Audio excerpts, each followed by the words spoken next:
नमस्कार, आप देख रहे हैं बुलंद आवाज और हम आ गए हैं भारत जोड़ो यात्रा में। आप देख रहे हो जयराम रमेश जी आगे आगे चल रहे हैं।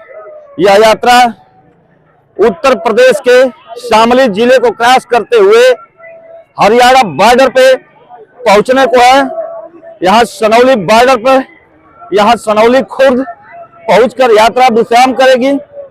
और देखिए जगह जगह लोग स्वागत के लिए खड़े हुए हैं। यूपी में यात्रा ने आज भीड़ का रिकॉर्ड तोड़ दिया। शामली से देखिए ये भीड़ जुट रही है। इसमें बाबा के बुलडोजर पर भी चढ़कर जो भाजपा के मुख्यमंत्री योगी आदित्यनाथ के अपराधियों के घरों पे बुलडोजर चला देने, बुलडोजर को लेकर दहशत का आलम बन गया था और उसको चर्चा में बुलडोजर आया था। आज उसी बुलडोजर पर सवार होकर लोगों ने राहुल गांधी का अभिवादन किया है। राहुल ने बुलडोजर पर खड़े लोगों को देखते हुए मुस्कुराकर उनका अभिवादन भी स्वीकार किया।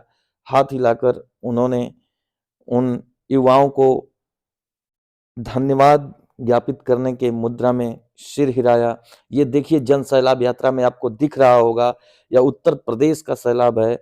कांग्रेस के युवराज के पदयात्रा पर निकलने के चलते कांग्रेस निश्चित तौर पर युवा बनकर उभरी है।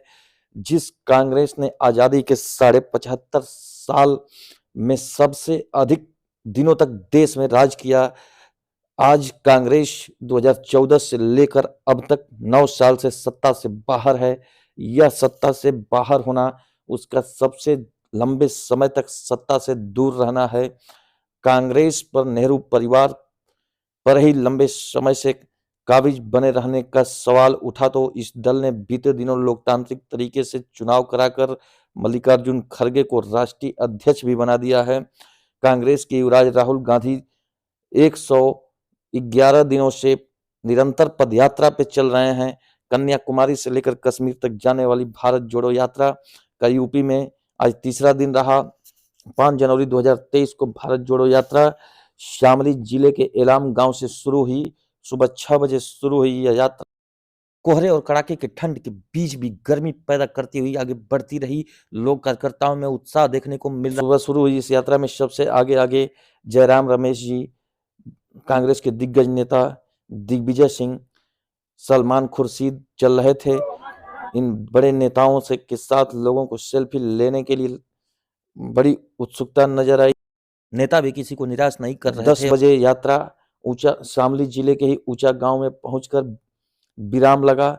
यहाँ नाश्ता और जल जलपान करने के बाद ये देखिए लोग पुलों पर खड़े हैं यात्रा को का स्वागत करने के लिए, राहुल गांधी का दीदार करने के लिए।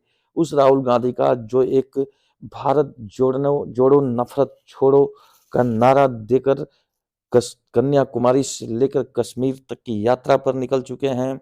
ऊंचा गांव से फिर तीसरे पहर 3:30 बजे शुरू हुई यात्रा सनौली खुर्द में आकर विश्राम की। सनौली बॉर्डर पर हरियाणा के कांग्रेस कार्यकर्ताओं ने यात्रा को रिसीव किया।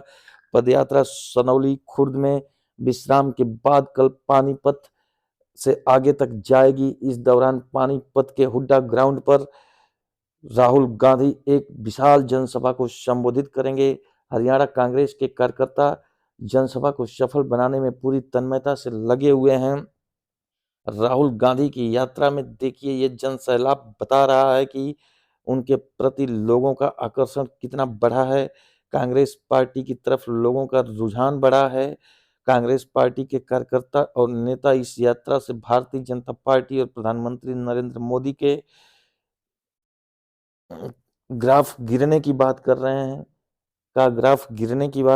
हैं और अब यह यात्रा पंजाब हरियाणा के रास्ते पंजाब में प्रवेश करते हुए जम्मू कश्मीर तक जाएगी।